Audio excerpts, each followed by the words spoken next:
Bayangin, suatu hari Indonesia bangun pagi, buka berita, dan judulnya bikin dada langsung sesak. Amerika Serikat menjatuhkan sanksi keras ke Indonesia.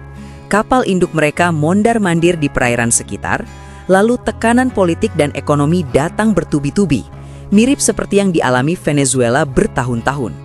Belum tentu langsung perang fisik, tapi suasananya sudah panas, bikin orang mikir, ini mau dibawa kemana? Dalam skenario kayak gini, yang pertama kena dampak justru bukan tentara, tapi rakyat biasa yang lagi ngopi, kerja, jualan online, atau nyiapin anak sekolah. Kalau Amerika menyerang Indonesia dengan pola Venezuela, serangannya bukan sekedar bom dan peluru. Justru yang paling terasa itu serangan ekonomi dan politik. Mata uang bisa langsung goyang karena investor panik. Rupiah melemah, harga barang impor naik, dan ujung-ujungnya harga kebutuhan sehari-hari ikut naik. Orang mungkin belum lihat pesawat tempur di langit, tapi dompet sudah duluan menipis. Ini biasanya datang pelan tapi nyiksa, karena efeknya nyentuh dapur rumah tangga. Amerika terkenal jago main pengaruh global. Kalau mereka serius menekan Indonesia, bisa aja mereka pakai lembaga internasional, narasi HAM, isu demokrasi atau alasan keamanan regional. Indonesia bakal terus disorot, dikritik dan ditekan secara moral di mata dunia. Media internasional mulai framing berita dengan sudut pandang yang gak selalu ramah. Lama-lama, citra Indonesia bisa kebentuk sebagai negara bermasalah, padahal kenyataannya jauh lebih kompleks. Di dalam negeri, suasana pasti nggak tenang. Media sosial bakal panas, grup WhatsApp keluarga rame debat, dan opini masyarakat terbelah. Ada yang nasionalismenya naik, marah besar ke Amerika, pengen boikot ini itu. Ada juga yang mulai khawatir soal ekonomi, kerjaan, dan masa depan. Pemerintah berada di posisi serba salah. Terlalu keras takut eskalasi, terlalu lembek dituduh tunduk. Apapun langkahnya pasti ada yang nggak puas. Kalau melihat contoh Venezuela, sanksi ekonomi itu dampaknya brutal dalam jangka panjang. Barang-barang tertentu jadi langka, sistem keuangan terganggu, dan negara dipaksa cari jalan alternatif buat bertahan. Indonesia sebenarnya punya modal yang lebih kuat dibanding Venezuela, mulai dari ekonomi yang lebih beragam, jumlah penduduk besar, sampai posisi strategis di Asia Tenggara. Tapi tetap aja, tekanan besar dari negara sekelas Amerika nggak bisa dianggap enteng.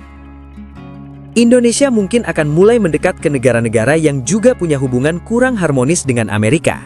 Kerjasama dengan China, Rusia, atau negara global South lainnya bisa makin intens. Ini bukan berarti Indonesia berpindah kubu, tapi lebih ke strategi bertahan hidup.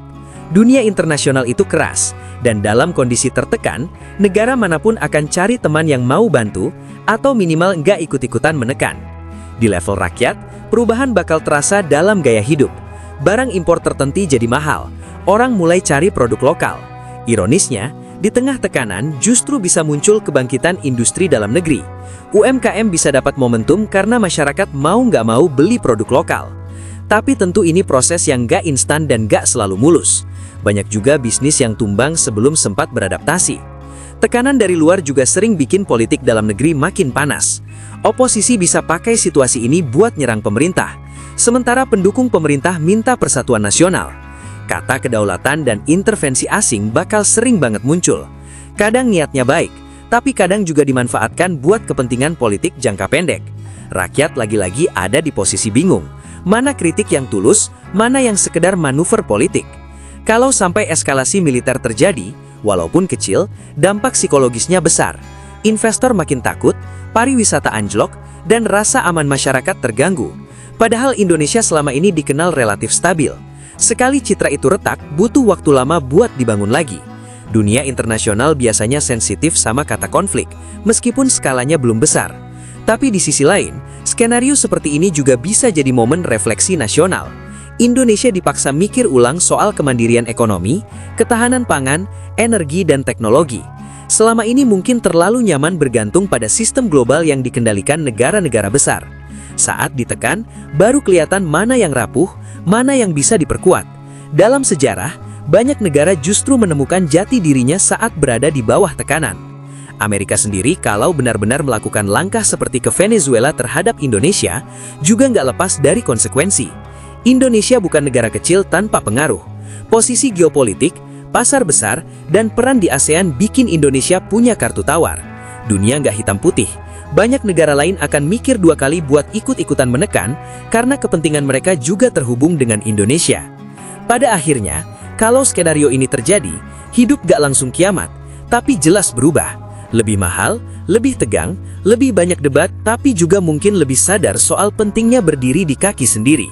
Rakyat biasa akan tetap bangun pagi, kerja, cari makan sambil berharap para pemegang kekuasaan, baik di dalam maupun luar negeri, nggak main api terlalu jauh. Kalau mau jujur, skenario Amerika menyerang Indonesia seperti Venezuela itu bukan cuma soal dua negara, tapi gambaran bagaimana dunia bekerja. Yang kuat menekan, yang ditekan bertahan, dan di tengah-tengahnya ada jutaan manusia yang cuma pengen hidup normal. Pertanyaannya bukan cuma siapa yang menang, tapi siapa yang paling banyak menanggung dampaknya. Dalam situasi kayak gini, rasa percaya masyarakat ke sistem global perlahan mulai retak. Dulu banyak yang nganggap globalisasi itu netral, saling menguntungkan dan berbasis aturan. Tapi begitu satu negara besar bisa dengan mudah menekan negara lain dengan sanksi, blokade finansial dan tekanan politik, muncul kesadaran pahit bahwa aturan seringkali fleksibel tergantung siapa yang pegang kekuasaan. Indonesia, seperti banyak negara berkembang lainnya, dipaksa melihat realitas bahwa kedaulatan di era modern bukan cuma soal bendera dan wilayah, tapi juga soal siapa yang mengendalikan jalur uang, teknologi, dan informasi. Di dunia kerja, dampaknya terasa pelan tapi nyata. Perusahaan multinasional mulai menunda ekspansi. Beberapa proyek besar dihentikan sementara. Karyawan mulai dengar kata-kata yang bikin was-was, seperti efisiensi, restrukturisasi, atau penyesuaian pasar. Anak muda yang baru lulus kuliah mulai merasa persaingan kerja makin kejam. Bukan karena mereka kurang mampu, tapi karena medan permainannya berubah. Impian hidup stabil terasa makin jauh, bukan karena malas, tapi medan permainannya berubah. Di sisi lain, ada juga kelompok yang melihat krisis sebagai peluang. Mereka yang selama ini bergerak di sektor informal, digital, atau berbasis komunitas justru lebih lincah. Bisnis kecil yang gak terlalu bergantung pada sistem global mulai menemukan celah. Kreativitas jadi senjata utama. Dari dapur rumah, dari garasi, dari laptop sederhana, muncul usaha-usaha baru yang lahir dari keterpaksaan. Sejarah sering menunjukkan, tekanan besar kadang melahirkan inovasi yang gak pernah terpikir sebelumnya.